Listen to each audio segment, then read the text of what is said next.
बोल विष्णु भगवान की जय। आज हम मोक्षदा एकादशी का महात्म सुनेंगे। तो आइए मोक्षदा एकादशी का महात्म सुनते हैं। श्री युधिष्ठिर जी बोले कि हे भगवान, आप सबको सुख देने वाले हैं और जगत के पति हैं, इसलिए मैं आपको नमस्कार करता हूँ। कृपा पूर्वक मेरे इस संशय को दूर कीजिए। मार्ग शीर्ष माह के शुक्ल पक्ष के एकादशी का क्या नाम है? उस दिन कौन से देवता की पूजा की जाती है और उसकी विधि क्या है? भगवान, मेरे इन प्रश्नों का उत्तर देकर मेरे संदेह को दूर कीजिए। तो भगवान श्री कृष्ण बोले कि हे राजन, आपने ये अत्यंत उत्तम प्रश्न किया है। आप ध्यान पूर्वक सुनिए। मार्ग शीर्ष माह के शुक्ल पक्ष के एकादशी का नाम मोक्षदा एकादशी है। इस दिन श्री दामोदर भगवान की पूजा धूप दीप नैवेद्य आदि से भक्ति पूर्वक करनी चाहिए। अब मैं एक पौराणिक कथा कहता हूँ। उस एकादशी के व्रत के प्रभाव से नरक में गए हुए माता पिता पुत्रादि को स्वर्ग की प्राप्ति होती है। आप ध्यान पूर्वक सुनिए। प्राचीन गोकुल नगर में वैशाख नाम का एक राजा राज्य करता था। उसके राज्य में चारों वेदों के ज्ञाता ब्राह्मण रहते थे। रात्रि को एक दिन स्वप्न में राजा ने अपने पिता को नरक से पड़े देखा।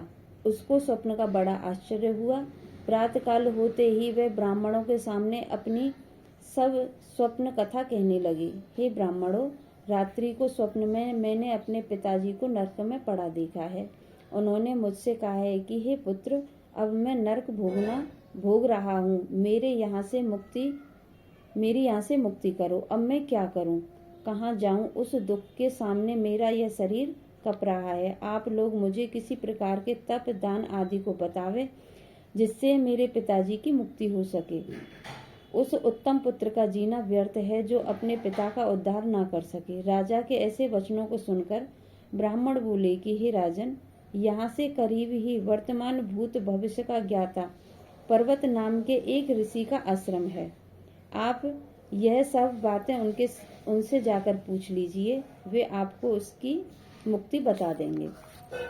राजा ऐसा सुनकर मुनि के आश्रम पर गए और उस समय चारों वेदों के ज्ञाता पर्वत मुनि दूसरे ब्राह्मणों के समान बैठे थे। राजा ने जाकर उनको साष्टांग प्रणाम किया। पर्वत मुनि ने उससे सांगोपान कुशल क्षेत्र पूछी।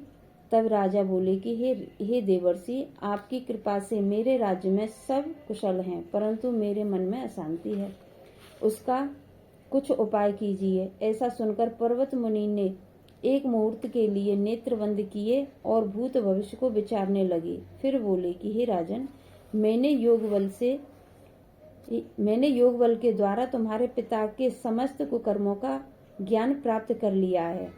उन्होंने पूर्व जन्म में कामातुर होकर सौत के कहने पर एक स्त्री को ऋतुदान मांगने पर भी नहीं दिया। उसी पाप के फल से तुम्हारे पिता को नरक में जाना पड़ा है। तब राजा बोला कि हे भगवान, मेरे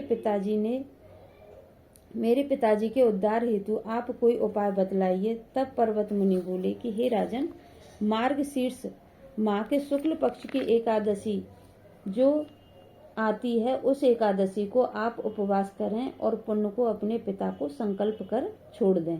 उस एकादशी के पुण्य के प्रभाव से अवश्य ही आपके पिता की मुक्ति होगी। मुनि के वचनों को सुनकर राजा अपने महल को आया और कुटुंब सहित मोक्षदा एकादशी का उपवास किया। उस उपवास के पुण्य को राजा ने अपने पिता को संकल्प कर छोड़ दिया। उस पुण्य के प्रभाव से राजा के पिता को मुक्ति मिली और स्वर्ग में जाते हुए अपने पुत्र से बोला कि हे पुत्र, तेरा कल्याण हो। यह कहकर स्वर्ग को चला गया। मार्ग शीर्ष माह के शुक्ल पक्ष की मोक्षदा एकादशी का जो व्रत करते हैं, उनके समस्त पाप नष्ट हो जाते हैं और अंत में स्वर्गलोक को जाते हैं। इस व्रत के से बढ़कर मोक्ष देने वाला दूसरा और कोई व्रत नहीं है। इस दिन कथा को सुनने व पढ़ने से वाजपेय फल का यज्ञ का फल मिलता है। बोल विष्णु भगवान की जय।